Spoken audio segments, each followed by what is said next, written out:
છેલ્લા અમુક દિવસોથી કોર્પોરેશન દ્વારા જે ઘરે ઘરે સૂકો અને ભીનો કચરાના પૃથ્થકરણ માટે જે કચરાની ટોપલીઓનું વિતરણ કરવામાં આવી રહ્યું છે, આ વિશે અમુક માણસો દ્વારા આક્ષેપો થયા છે. આ વિશે હું જસ્ટ સ્પષ્ટતા કરવા માંગુ છું. આપને બધી ઘટના વિગતવાર જણાવું તો આ જે ગ્રાન્ટ જે છે આ 15મા નાણાં પંચની વર્ષ 21-22ની ગ્રાન્ટ છે અને 3.54 CRની જે ગ્રાન્ટ જે છે આ કોર્પોરેશનના આવી છે. કોર્પોરેશનના જનરલ બોર્ડ અને સ્ટેન્ડિંગ કમિટી દ્વારા ઘરે ઘરે સૂકો અને ભીનો વેસ્ટ જુદો કરવા માટે વર્ષ 2021-22ના આયોજનમાં નિર્ણય લેવામાં આવ્યું છે. આ નિર્ણયને અનુસરીને જેમ દ્વારા એક ટેન્ડર પણ કરવામાં આવ્યું છે અને જેમ દ્વારા ટેન્ડર ઉપર જ્યારે એજન્સીઓ જે પણ માલ સપ્લાય કરતી હતી અને માલની ક્વોલિટીને ધ્યાને લેતા આ તમામ સેમ્પલ્સ જે છે સીપેટ નામક જે ભારત સરકારની સંસ્થા છે અને જે સ્પેસિફિકેશન નક્કી કરે છે કે પ્લાસ્ટિકના વિશે જે પણ આપણી સામગ્રી લેવાની હોય અને સ્પેસિફિકેશન માન્ય છે કે નથી, આ સેમ્પલ કેન્સલ થયા છે અને આને કારણે આ જે ટેન્ડર જે છે આની શરતોને ફરીથી રિવાઇઝ કરવામાં આવી હતી અને સેન્ટ્રલ વિજિલન્સ કમિશનની ગાઈડલાઇન મુજબ સ્ટેન્ડિંગ કમિટીમાં આ શરતોને મંજૂર કરાવવામાં આવી છે. પછી આ તમામ પ્રતિષ્ઠિત કંપનીઓ જે છે જે પ્લાસ્ટિકના બર્તન પ્લાસ્ટિકના સામાન બનાવતી હોય, જેમ કે નીલકમલ છે, પ્રાઇમા છે, સેલો છે, આ તમામ કંપનીઝને પ્રીબિડમાં બોલાવવામાં આવી હતી અને પ્રીબિડમાં આ કંપનીઓ દ્વારા એક સ્પેસિફિકેશન મેળવવામાં આવ્યા હતા કે કયા પ્રકારના સ્પેસિફિકેશન ડિઝાઇન કરીએ સો દેટ ફ્યુચરમાં જે સેમ્પલ જે છે આ સીપેટમાં ફેલ નહીં થાય અને આપણને એક મજબૂત અને ટિકાઉ જે છે આ ટોપલી મળી શકાય. આ બિડનો એક ફર્સ્ટ અટેમ્પ્ટ 26/12/2023ના કરવામાં આવ્યું હતું અને ત્યાં એક જ કંપની જે છે આ ક્વોલિફાઈ થઈ હતી. ચૂંકि સિંગલ ટેન્ડર આવ્યો હતો, કોર્પોરેશન દ્વારા આ ટેન્ડરને રીટેન્ડર કરવામાં આવ્યું છે અને સેકન્ડ એટેમ્પ્ટ જે છે આ 15 માર્ચ 2024ના દિવસે કરવામાં આવ્યું છે. ત્યાં ટોટલ 3 એજન્સીઝ ક્વોલિફાઈ થઈ છે અને ટેકનિકલી 2 એજન્સીઝ ક્વોલિફાઈ થઈ છે.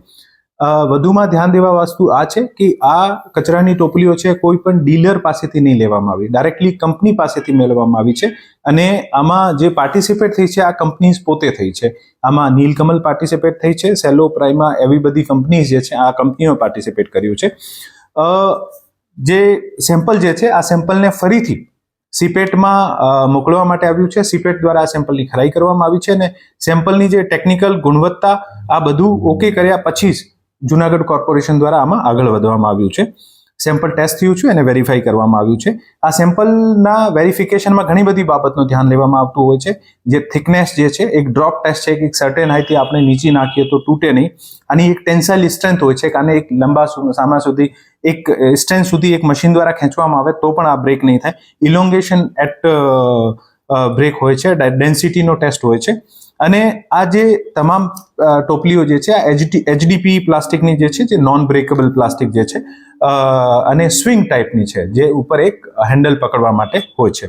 સ્ટેન્ડિંગ કમિટીની મંજૂરી 19/6/2024ના દિવસે મળી છે અને આના પછી આ સંપૂર્ણ પારદર્શક રીતે 2 વખત ટેન્ડર પ્રક્રિયા કર્યા પછી જે લોવેસ્ટ બિડ જે છે 3.25 કરોડની આ એજન્સી જે છે આને આપવામાં આવ્યું છે.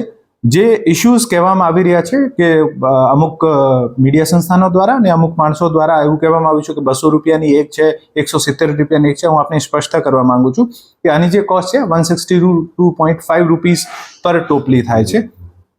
અમુક માણસો દ્વારા બજારમાંથી લઈને આને સાથે કમ્પેર કરવામાં આવે છે. ખરેખર આ બંનેની ગુણવત્તામાં ખૂબ ફરક છે. આપ જે બજારમાંથી લાવો છો ને આ જે ટોપલી જે છે આની ગુણવત્તામાં ફરક છે.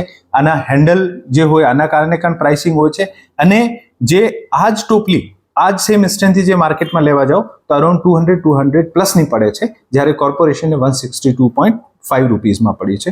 હું ફરીથી જૂનાગઢના તમામ નગરજનોને વિનંતી કરું છું કે આ તમામ જે અફવાઓ છે આનાથી દૂર રહેવાનું અને જે ખરેખર સાચી વસ્તુ છે આપને સમક્ષ રજૂ કરવા માંગીએ છીએ.